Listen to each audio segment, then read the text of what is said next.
Hi, Madeleine. Hi. Do you want to tell anyone who may be listening how we know each other? Yes, we have been best friends since the 7th grade. We always lived in the same neighborhood growing up. We didn't really meet until we started middle school. And then my mom started carpooling you and I to our middle school together. So we started chatting and getting to know each other. And then we were inseparable pretty much after that. Yes. And Yeah. we grew up through adolescence and high school and college. And now we're in our adult years. Yeah. It's been such a long time. It's wild to think about. Yeah. So it was absolutely biased that you're on this podcast because I love you. Well, I'm so appreciative, and everyone that you have on here, like all of your guests have been so interesting and talented. So I'm really honored. This was like one of the incentives to create this new part of the podcast, this new series. Creativity and artistry is not just reserved for people who work in the arts sector or consider themselves to be artists. It's something that everyone can access and learn from. So I want to look at people who are working outside of the official arts sector, and I want to look at how they see their jobs, what joy they find in their, what meaning they find in their employment, and how they use artistic sensibilities and creativity in their work. People are blocked to explore that side of themselves because they think that either they're not artistic, they're not creative, or they're not good. Yeah. That's so true. But creativity presents itself in so many different forms. Yeah. We both went to Rosedale, so we both went to an arts high school. I would say I was more interested in appreciating all of the arts there as opposed to being really set on one medium. So that was an exciting introduction into arts, but I feel like I've been able to take that learning and kind of incorporate it into my career now. Do you want to give people a little bit of background about who you are and what you do? Sure. My name is Madeleine. I am a public school teacher here in Toronto. I teach in the French program. This year I'm teaching grade 6, but prior I have taught all the primary grades from kindergarten to grade 6. This is my 5th year teaching now, and this year has obviously been a little bit different. So that's been interesting, but the journey so far has been great. So why elementary school? Why, out of all the things you could teach, why are you gravitated towards that age group? I think it's because you are, as a homeroom teacher, I get to teach all of the subjects or most of them. So that's really appealing to me. I'm not so set on teaching like mathematics, for example, which is what a high school teacher might do, is have a very focused teaching subject. So I prefer to teach all of them and at an elementary level. I also love the French program. That was a big draw for me, teaching English learners how to speak in a second language, and incorporating that into my teaching has been amazing. So I think for me, that was the big draw there. You're someone who always knew what you wanted to do, that I can remember. Like, you always said, I want to be a teacher. Like, you were very sure of that from a young age.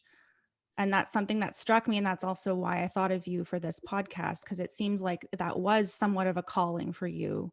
Yeah, definitely. As far as I can remember, I've always wanted to be a teacher. I can't explain it why, really. I just know when I was little, I used to play teacher, and I used to force my brothers to be my students. And I was a little bit bossy in that way. So it's just always been something that I wanted to do. I always I was from a young age, I was kind of engaged in camps and things like that, and being camp counselor. So it's always been appealing to me. I've always wanted to just get into the classroom and teach and have a group of students who I adore. I just really love to be a leader. I love getting up in front of the kids and going through an activity and running the activity and posing questions to them and having discussions. I love incorporating technology, and like we're going to talk about, my creativity is a big part of that. So the whole idea of teaching to me is just so fun. And it's such a joy. And every day is such a fun, new experience. I can't picture doing anything else. I really can't.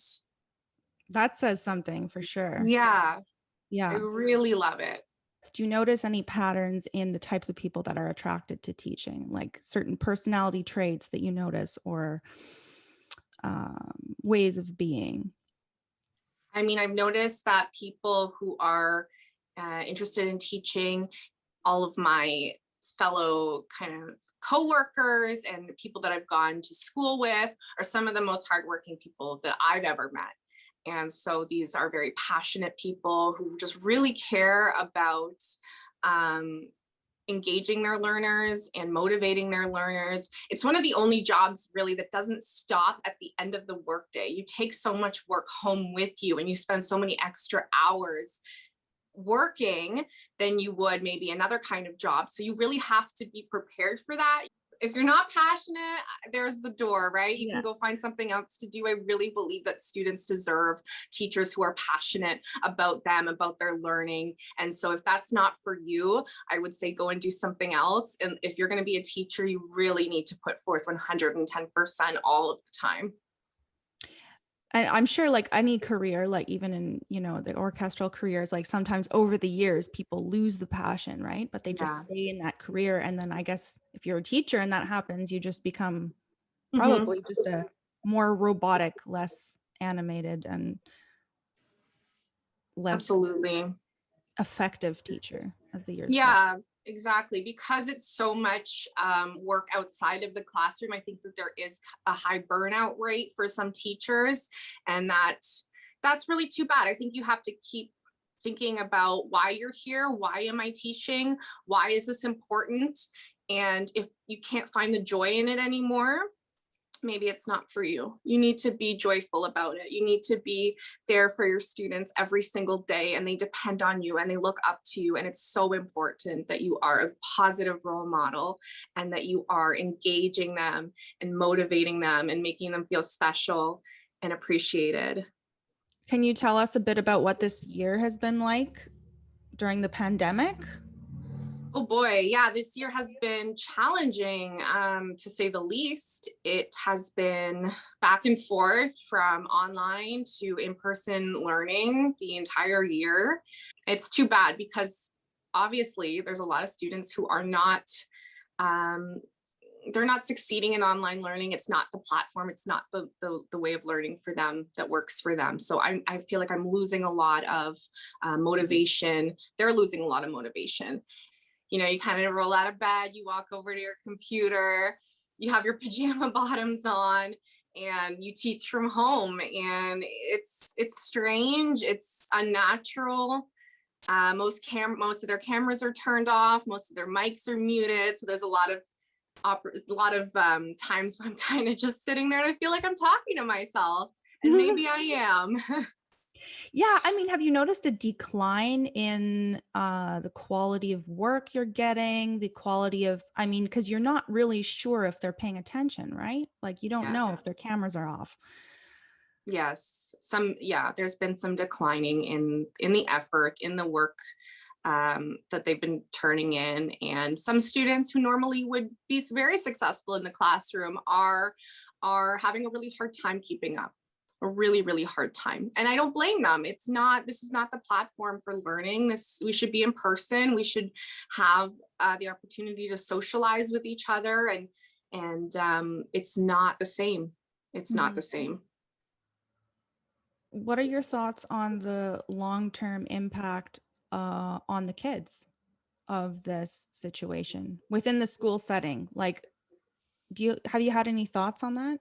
Yeah, there's been a lot of talk about learning loss. And so that's going to be something that I'm going to have to investigate a lot closely next year when I have my new group of kids is where are we in terms of our learning? Are we at grade level? Do we need to kind of take a step back and go back and work our way up to being grade levels? The expectations that I'm going to have to probably change a little bit there because like I said, some of them are not engaging and some of them are having trouble with the learning aspect, not to mention the social aspect of coming back to school and being with your friends again and understanding the routines of school and how that's going to work. I think it's going to be a lot of extra work and time spent on that. Do you think most kids like school and want to be in school, or do you think most kids have enjoyed being at home? Most kids would rather be in school. Yeah. Yeah. Yeah. Especially at that age, I guess, right? The hatred for school comes later. I think so. I think some of them don't have a great attitude towards learning. And that's my job is to kind of encourage them and motivate them, which is really hard to do from the other side of a computer. I know when they're there, though, their spirits are high. They're enjoying themselves. They enjoy being with their friends and the routine of the day there, the recess and the lunch breaks, they really enjoy. So they love when they're not in the classroom. And that's important though, for them to be able to hang out with their friends and do extracurriculars at school. For sure, the social aspect. I want to ask you, what do you see as your purpose as a teacher, and more specifically, your purpose in the lives of these kids that you're teaching? Yeah, that's a good question. Thank you. My purpose is to have students learn and build critical thinking skills so that they can be independent learners one day and independent thinkers.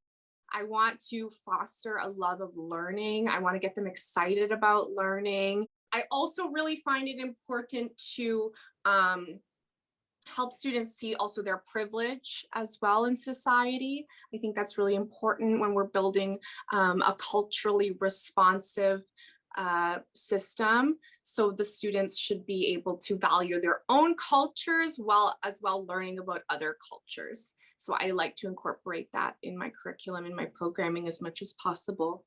How much of that is built into the curriculum, and how much are you able to personalize the curriculum to kind of mold to your vision in that way?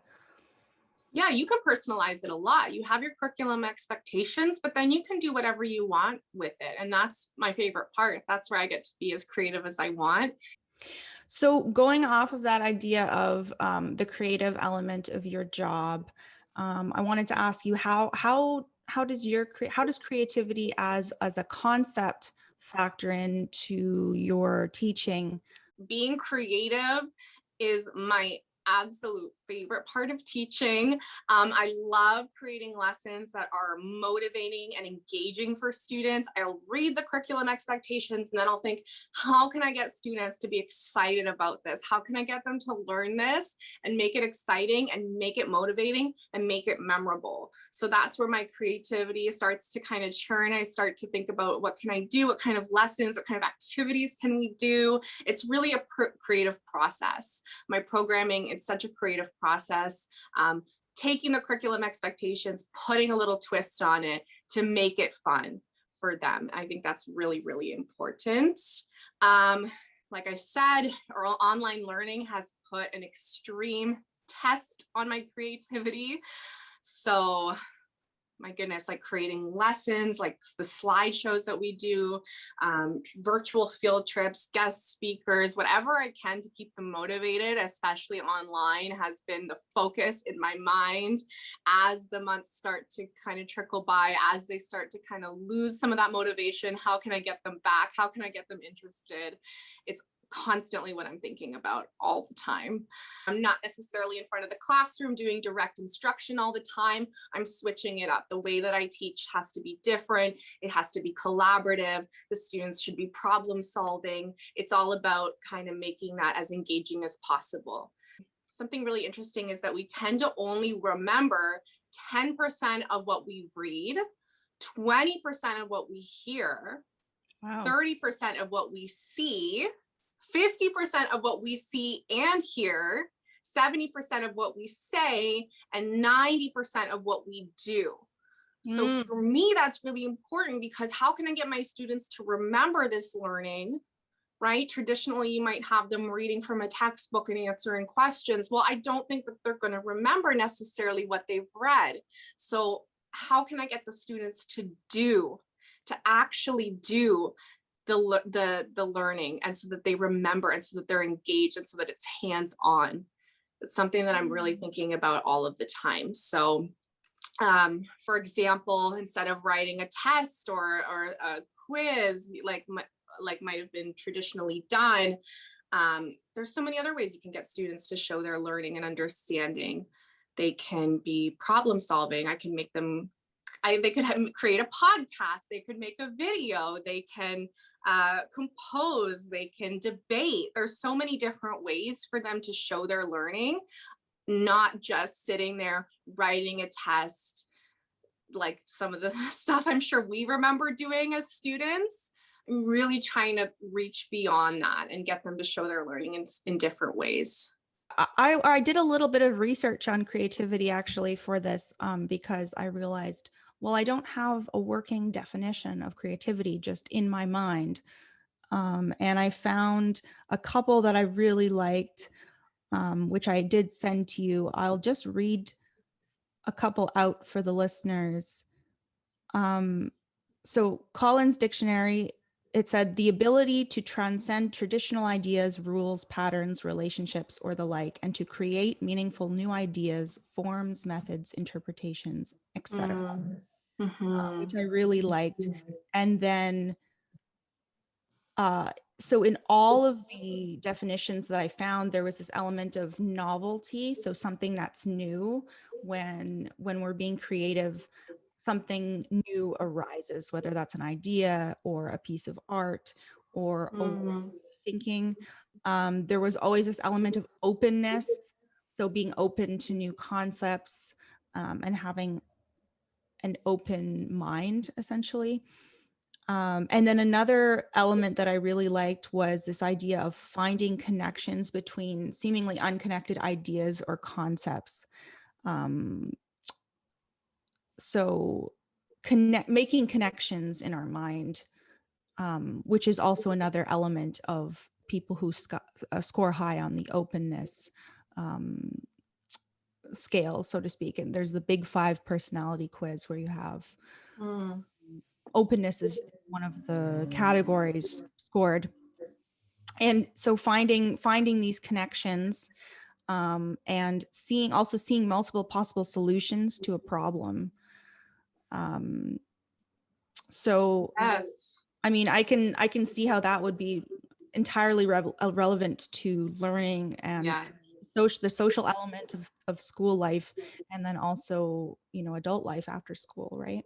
Yes. Yeah, this year I focused a lot on teaching mathematics as how can I get my students to think creatively when they're problem solving in mathematics? And I'm trying to foster as much as possible the idea that there's more than one way to solve a problem. And so I'm kind of stepping back, and instead of being the inheritor of all knowledge, and this is how you do it, and this is the algorithm you use, posing the question, allowing students to collaborate and come up with solutions on their own, and then just encouraging and fostering that idea that there's more than one solution, and let's look at how this person solved the problem compared to this person, and isn't that great, and can we learn something from that? And so learning off of each other is going to, in my opinion, reduce math anxiety and things like that. And also, like you said, make connections to other curriculum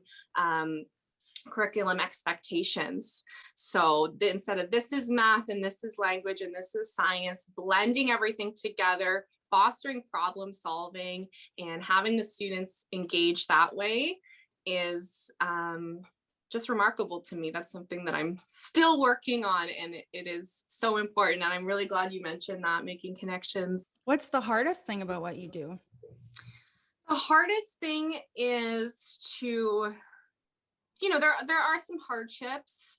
Sometimes, you want to reach a student and you feel like you're not doing enough or they're not responding, and that can be very hard. You can start to take things very personally. What am I doing wrong? What can I do differently?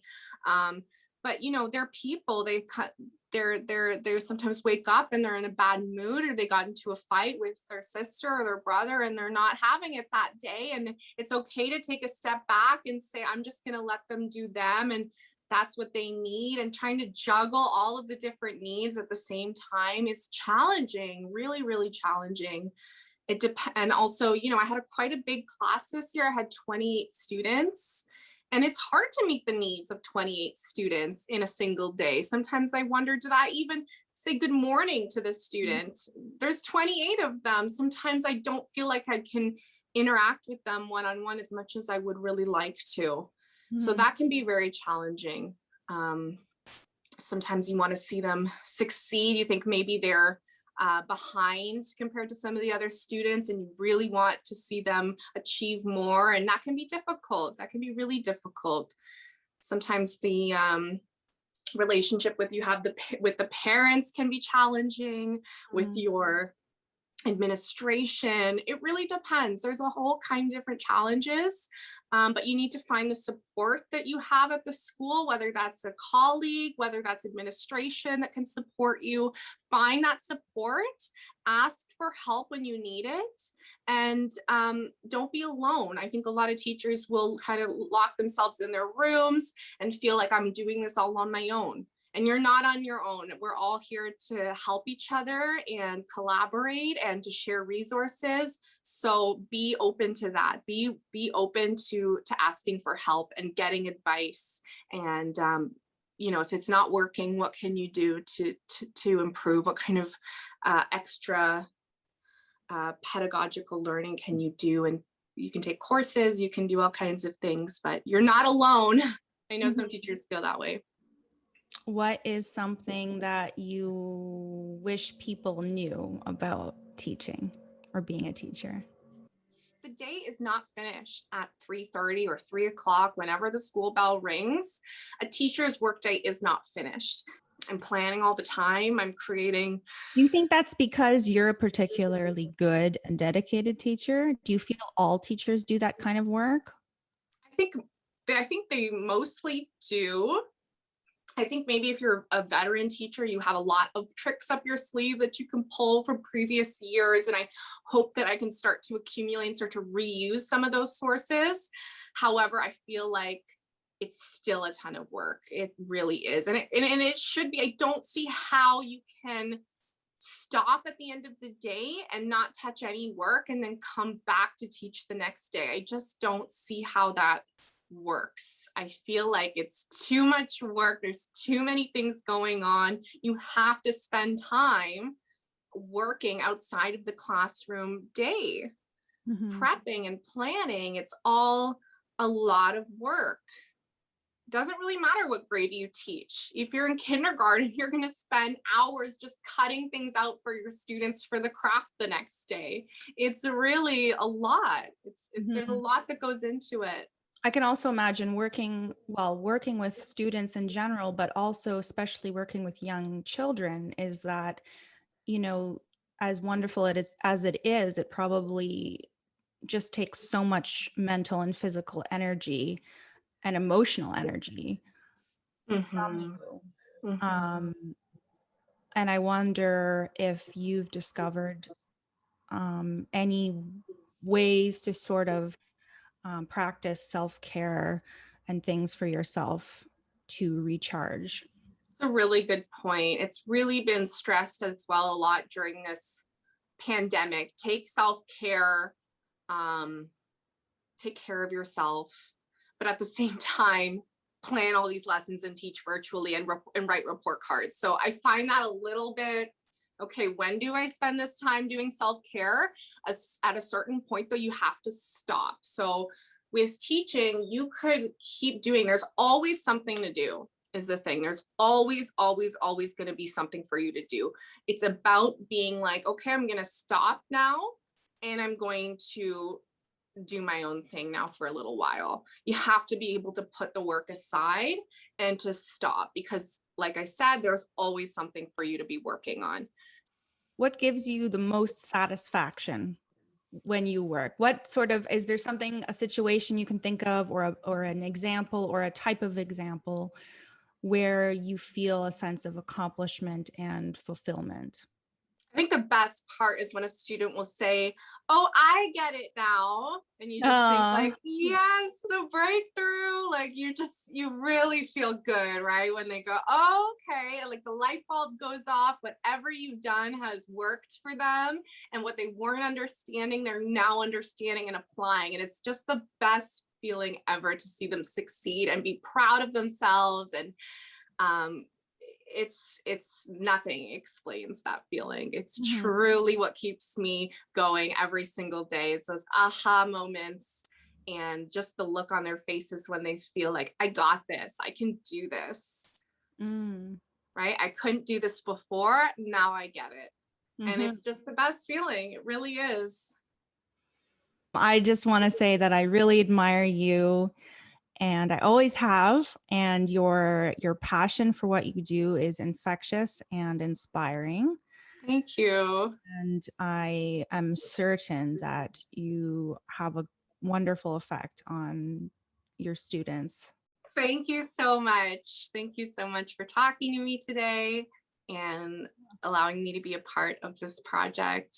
I'm so honored that you would want to come on and share your wisdom. And I think it's really good for people to see other humans who are navigating their careers and loving what they do and finding purpose in what they do. Yes. So Yes. Thank you so much.